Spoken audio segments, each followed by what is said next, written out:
Selamat siang Bapak, selamat siang teman-teman. Saya Rosa Angelika Mado, kelas C semester 6, Prodi Sosiologi FISIP Undana. Mengenai tugas pendidikan anti korupsi, saya akan menjelaskan mengenai cara model kemungkinan korupsi, anggaran pemerintah, penanganan virus corona. Di sini saya ambil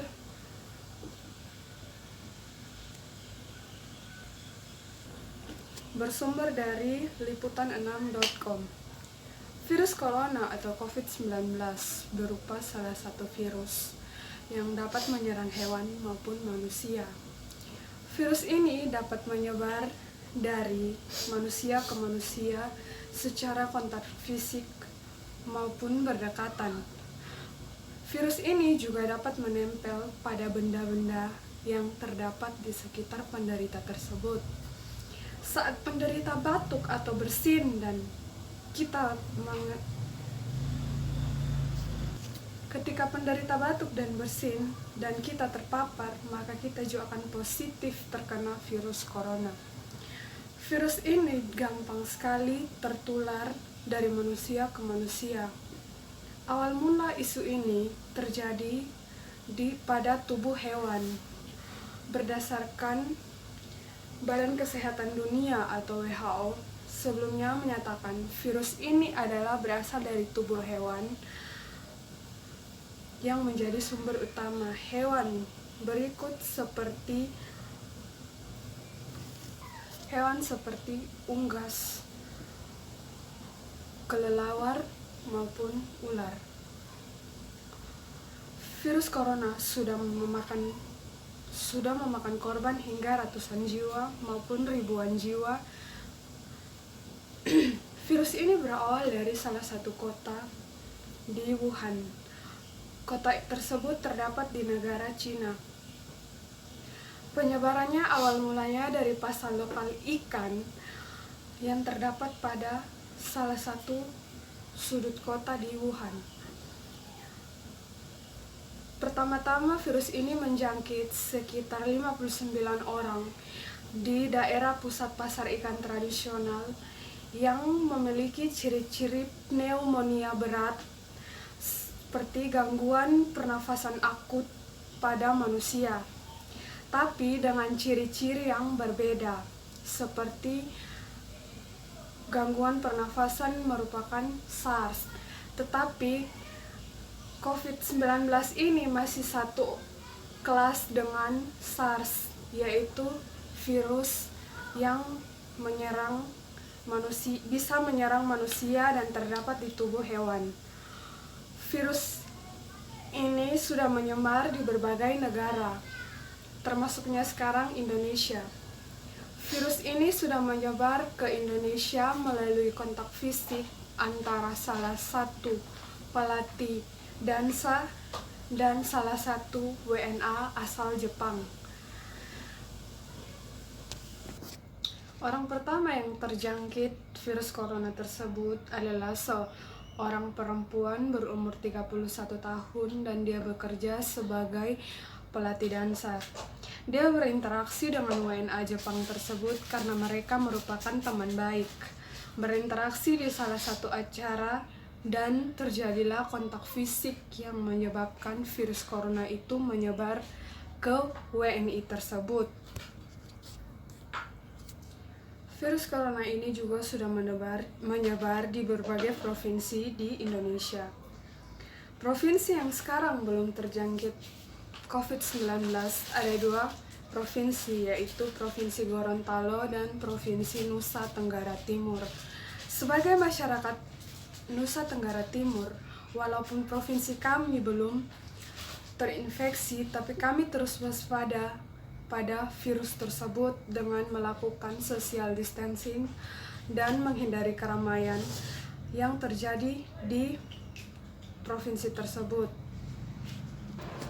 Sumber berikutnya saya ambil dari liputan6.com mengenai anggaran yang selenggarakan Presiden melalui Perpu yang dikeluarkan oleh Presiden. Pada sumber tersebut, pemerintah tak tinggal diam melihat dampak virus corona atau COVID-19 yang menggerogoti tak hanya sektor kesehatan, namun juga sisi sosial ekonomi dari masyarakat. Jaring pengaman pun dipasang. Secara tegas, Kepala Negara mengatakan pandemi COVID-19 bukan hanya berdampak pada masalah kesehatan, tetapi juga kemanusiaan yang berdampak pada aspek sosial, ekonomi, dan perekonomian negara.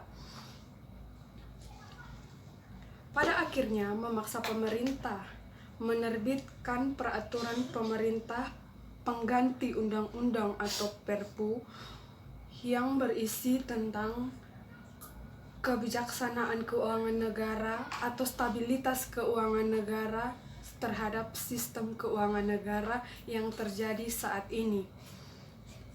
Melalui Perpu tersebut, Jokowi selaku Kepala Negara dan Presiden Republik Indonesia mengemukakan tambahan anggaran rancangan virus corona sebesar 405,1 triliun rupiah dengan rincian sebagai berikut: 110 triliun untuk jaring pengaman sosial, kemudian 70,1 triliun sebagai insentif perpajakan dan stimulus KUR, serta 150 triliun dialokasikan untuk pembiayaan program dan pemulihan ekonomi nasional masyarakat Indonesia.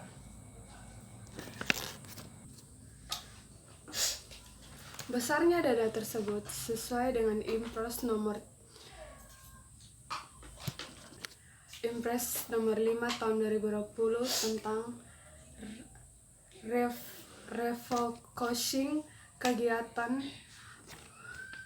relokasi anggaran serta pengadaan barang dan jasa dalam rangka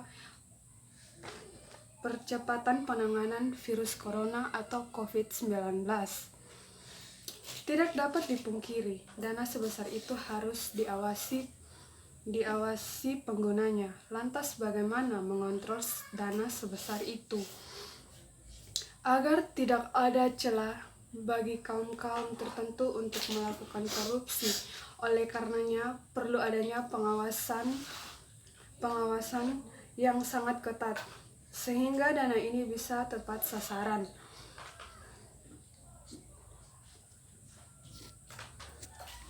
Sehingga dana tersebut dapat tepat sasaran di pusat maupun daerah-daerah tertentu yang terjangkit COVID-19. Hal ini dilakukan agar banyak sektor dapat merasakan dampak yang signifikan. Misalnya, di sektor ekonomi dapat memberikan harapan baru bagi daya beli masyarakat agar dapat memperdalam dampak virus corona terhadap ekonomi di masyarakat. Sektor kesehatan juga menjadi sangat vital karena kebutuhan medis membutuhkan dana yang sangat besar untuk mengantisipasinya. Belum lagi sektor lainnya yang juga membutuhkan perhatian yang sangat ekstra. Koordinasi antara lembaga sangat diperlukan untuk melakukan monitoring anggaran berjalan efektif.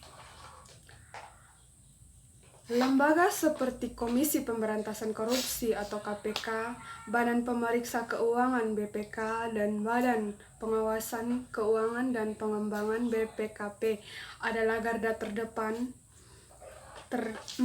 untuk mencegah terjadinya korupsi.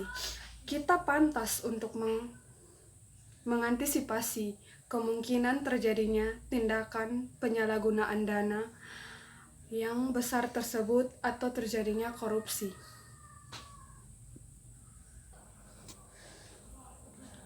Cara, model,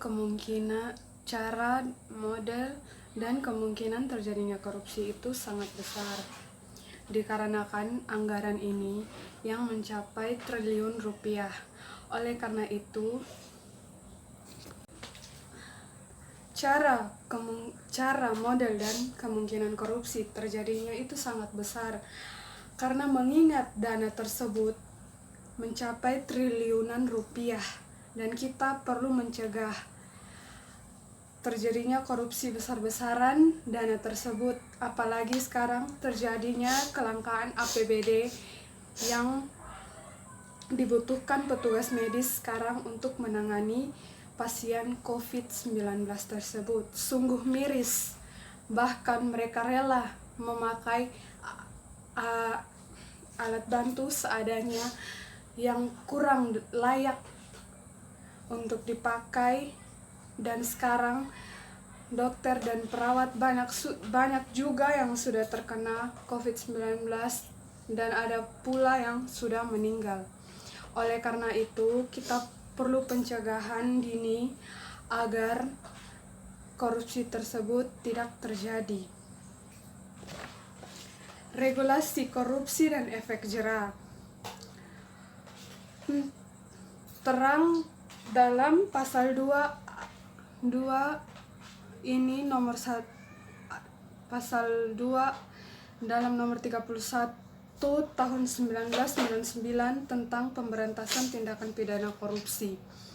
Dana berencana apa yang mesti dilakukan untuk mencegah terjadinya korupsi dalam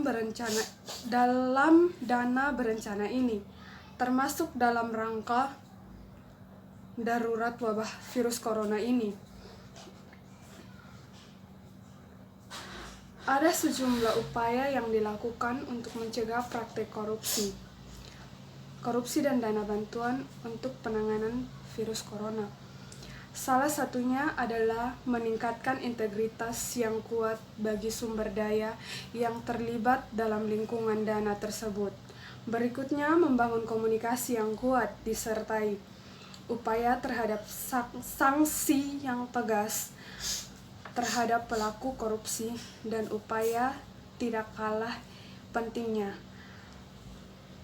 adalah melakukan manajemen maupun tata kelola dan harus mampu mempertanggungjawabkan secara transparan